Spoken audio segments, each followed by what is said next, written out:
Halo, selamat pagi. Anda kini bergabung bersama saya Ilham Ardiansyah dalam Berita Semarang. Rangkaian berita dan peristiwa aktual telah kami siapkan untuk Anda selama setengah jam ke depan. Selain informasi terkini, kami juga siapkan berbagai informasi ringan dan menarik untuk menyertai aktivitas Anda pagi ini. Informasi utama segera hadir di antaranya. Ribuan pelari dalam negeri dan mancanegara mengikuti Lomba Semarang 10K pada Minggu pagi dari Balai Kota Semarang melintasi kawasan wisata Kota Lama.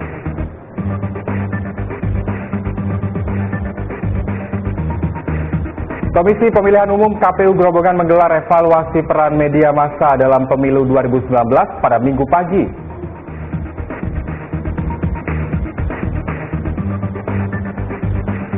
Lantaran telah menyengat anak-anak, sejumlah sarang tawon Vespa di Dusun Jagan, Kabupaten Magelang dibasmi sekelompok warga pada Minggu pagi.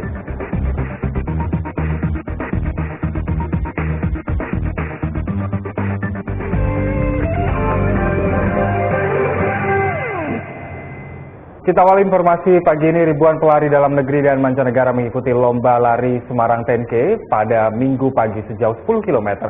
Salah satu rute yang dilintasi para peserta saat ajang tahun kedua ini adalah kawasan Kota Lama, destinasi wisata unggulan Kota Semarang.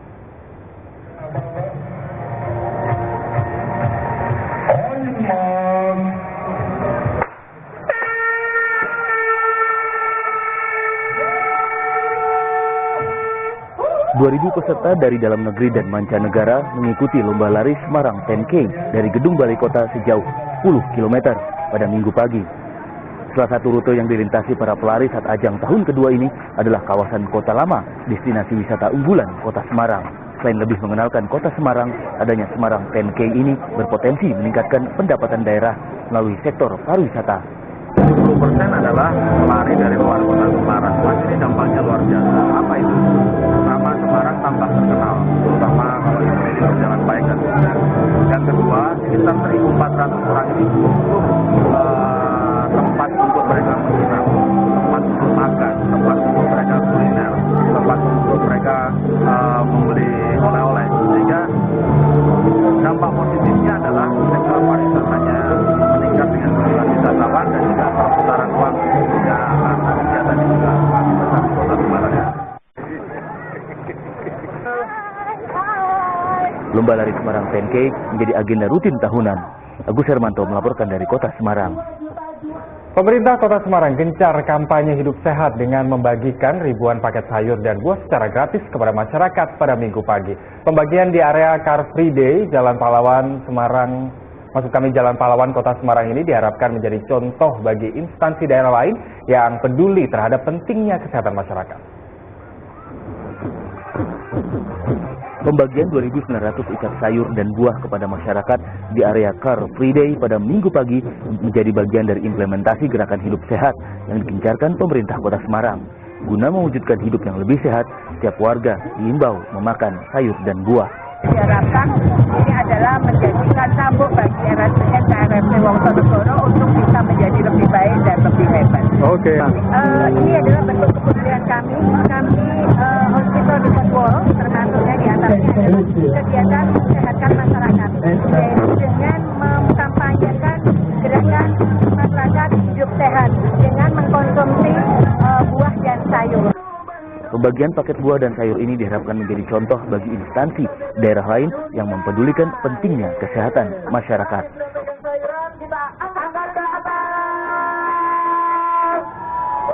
Agus Hermanto melaporkan dari Kota Semarang. Kita ke informasi selanjutnya. Komisi Pemilihan Umum KPU Grobogan menggelar evaluasi peran media massa dalam pemilu 2019 pada Minggu pagi. Insan jurnalis dianggap sukses membantu KPU Grobogan meningkatkan partisipasi masyarakat menggunakan hak pilih. Para jurnalis mengikuti evaluasi peran media massa dalam pemilu 2019 yang digelar Komisi Pemilihan Umum KPU Grobogan pada Minggu pagi. Insan pers dianggap sukses membantu KPU Grobogan meningkatkan partisipasi masyarakat menggunakan hak pilih. Pada pemilihan Kepala Daerah 2020, KPU Grobogan kembali bermitra dengan wartawan untuk mencapai target pemilih mendekati 70%.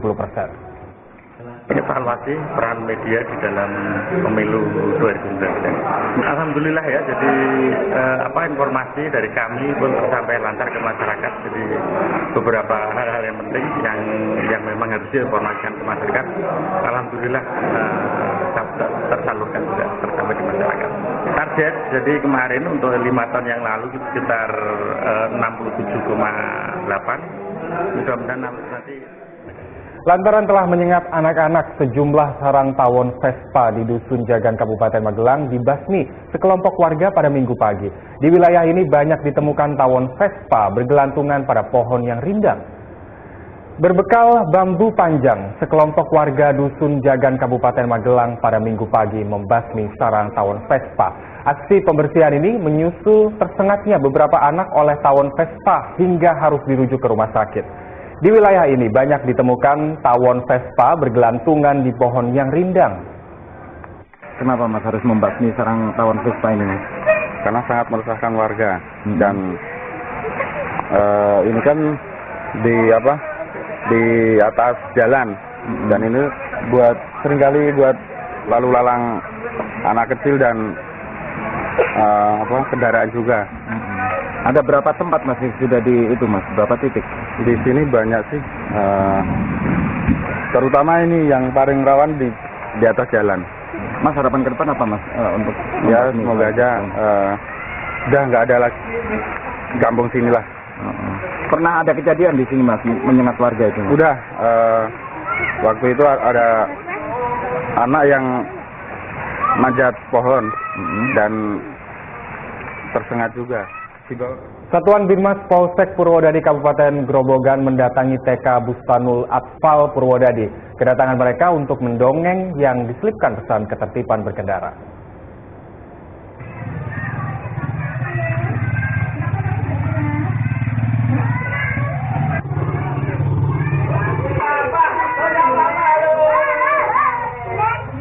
Keceriaan murid TK Bustanul Atfal Purwodadi menyambut kedatangan Satuan Binmas Polsek Purwodadi.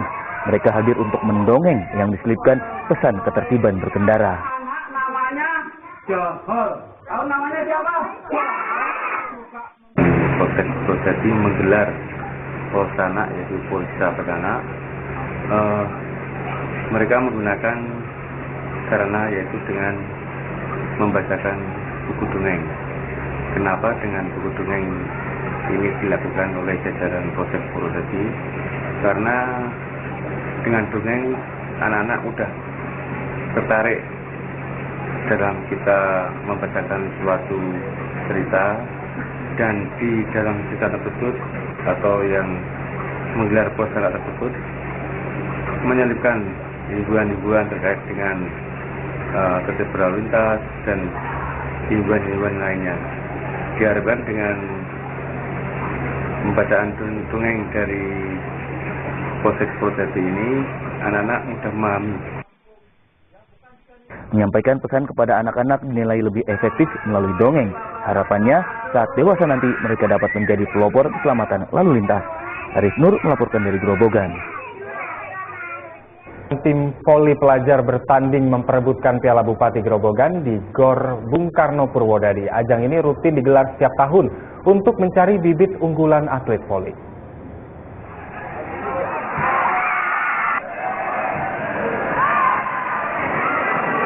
Kejuaraan voli pelajar memperebutkan Piala Bupati Grobogan yang diikuti 70 tim berlangsung di Gor Bung Karno Purwodadi. Ajang tingkat SMA sederajat tersebut rutin digelar setiap tahun untuk mencari bibit unggulan atlet voli. Kejuaraan bola voli antar pelajar tingkat SMA, SMK, MA, sederajat negeri maupun swasta Kabupaten Grobogan memperebutkan Piala Bupati Grobogan yang ke-30 tahun 2012. Total peserta untuk tim putra terdiri dari 48 peserta, untuk tim putri terdiri dari 22 peserta, total peserta 70 peserta. Tujuan dari kegiatan ini tentunya untuk mencari bibit unggul dari pelajar yang nantinya akan menjadi atlet Kabupaten Grobogan. Kabupaten Grobogan sendiri terkenal dengan atlet-atlet potensial muda, terutama di bidang bola voli. Sekarang untuk Porpros kemarin kita meraih perunggu. Dan alhamdulillah untuk kejuaraan Popnas kita kemarin meraih emas.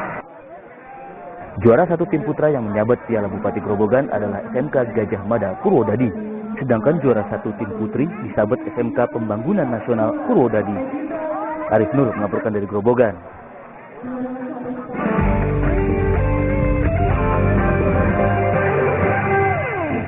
Kembali kami sampaikan berita Semarang Utama hari ini. Ribuan pelari dalam negeri dan mancanegara mengikuti lomba Semarang 10K pada Minggu pagi dari Balai Kota Semarang melintasi kawasan wisata Kota Lama.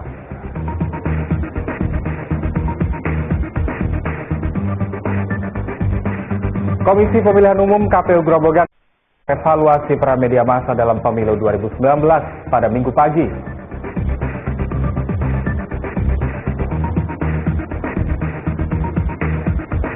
Lantaran telah menyengat anak-anak sejumlah sarang tawon Vespa di Dusun dibasmi sekelompok warga pada Minggu pagi.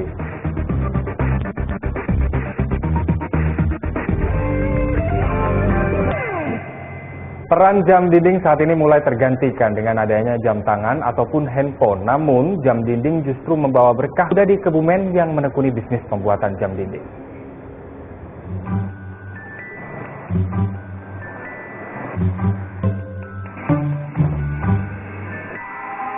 Bertempat di kios pertokoan Kelurahan Jatiluhur Kabupaten Kebumen, Nimam Fuad menggeluti pembuatan jam dinding yang dikemas bingkai foto berbagai ukuran. Meskipun baru membuka galeri sejak 2 tahun silam, bisnis pemuda berumur 25 tahun itu telah menembus pasar nasional dan Asia.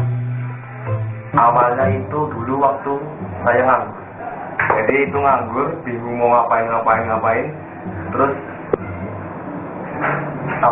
ingat lah waktu sekolah itu kayak kenapa. Nah, kebetulan sekolah itu sekolah di komputer. Dan yang emang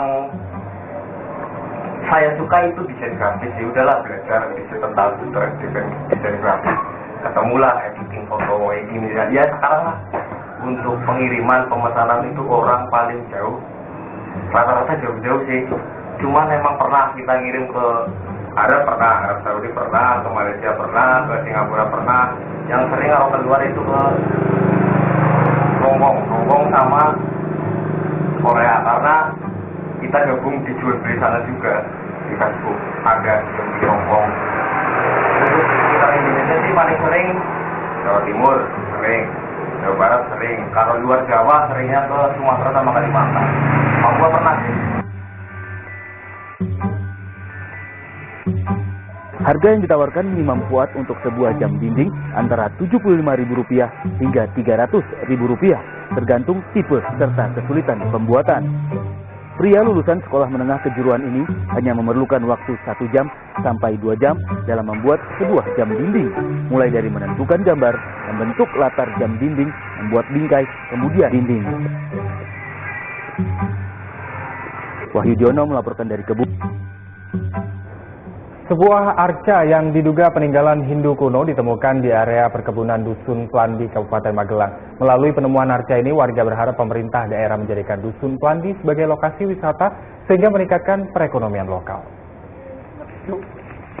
Plandi, Kabupaten Magelang menemukan juga peninggalan Hindu kuno di area perkebunan.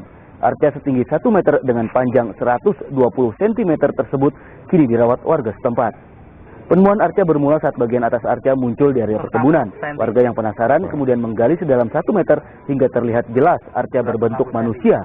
Sedangkan pada bagian kaki arca terdapat 3 kura-kura yang lidahnya menjulur. Bangunan arca di area seluas 16 hektar ini diberi pagar agar tetap terawat.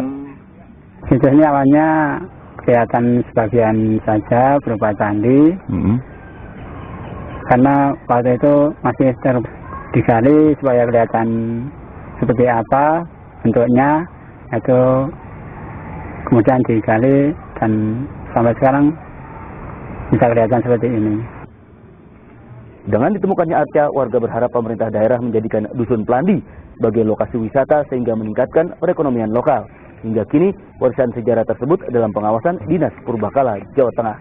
Wahyu Diono melaporkan dari Magelang. Para pengrajin kuda lumping di Dusun Kledung, Kabupaten Magelang masih bertahan di tengah gempuran budaya modern. Untuk membuat satu kuda lumping dibutuhkan waktu 2 hari hingga 3 hari. para pengrajin kuda lumping di Dusun Keledung, Kabupaten Magelang, belakangan ini banyak dicari pembeli. Selain pembuatannya rapih dan cepat, pembuat kuda lumping mulai jarang ditemukan akibat tergerus kesenian modern. Harapan ke depan soal kuda lumping ini itu supaya tetap eksis dan ada. Nah, gimana orang mau bermain kuda lumping untuk ke seni kerajinan tali kalau daripada pengrajinnya tidak ada atau punah? Nah, nanti lama-lama ini jadi plastik kalau orang tidak membuat sebuah kerajinan original daripada bambu dibuat anyaman sedemikian sehingga menjadi sebuah seni budaya di area Magelang. Satu kuda lumping dijual dengan harga variasi antara Rp250.000 hingga Rp300.000, tergantung kesulitan pembuatan dan ukuran kuda lumping. Untuk membuat satu kuda lumping membutuhkan waktu 2 hari hingga 3 hari. Dalam 1 bulan, Ardianto, salah seorang pengrajin, mampu menyelesaikan 8 hingga 10 kuda lumping. Mas, untuk pembuatannya dalam satu kuda lumping itu dibuatnya membutuhkan waktu berapa lama? Kalau dari awal itu pertama iratan tali itu finish yang jemur sekitar setengah hari. Setengah hari itu satu kuda lumping atau berapa, Mas? Ya enggak, itu kalau apalah udah jadi banyak iratan ya itu jemur semua. Nah, kalau udah kering itu langsung bikin kuda lumping. Satu biji itu ya ada yang 2 hari satu kuda lumping. Sudah berapa lama, Mas, menekuni pembuatan kuda lumping? Nah, udah lama, Pak. Ya sekitar udah 8 tahunan. Langkahnya pengrajin kuda lumping memacu Ardianto terus memperbanyak produksi kuda lumping. Wahyudiono melaporkan dari Kabupaten Magelang. Sejumlah raja dari berbagai daerah di Nusantara menggelar tradisi ruatan negara di lokasi wisata Candi Gedong Songo, Kabupaten Semarang. Ritual setiap akhir tahun ini bertujuan mendoakan bangsa Indonesia terhindar dari bahaya.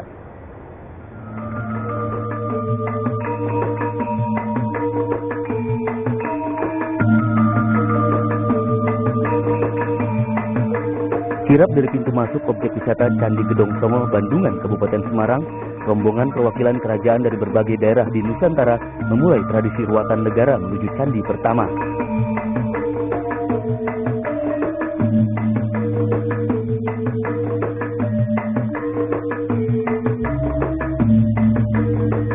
Suasana sakral tampak saat mereka melakukan sejumlah ritual.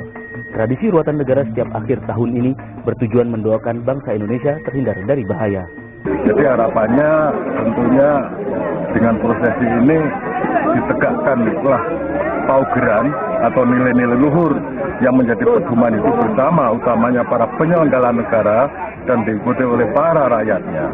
Itu tujuan utamanya, dan kami yakin karena prosesi ini adalah hubungannya juga dengan makrokosmos, kita ini mikrokosmos, sehingga akan terjadi keseimbangan antara mikro dan makrokosmos, antara bumi dengan langit, antara siang dengan malam, sehingga ini kita lakukan, semoga berhasil. Dalam acara yang mendapat perhatian dari para wisatawan ini ikut digelar prosesi Doro Muluk atau melepas burung dara sebagai simbol agar masyarakat hidup sejahtera.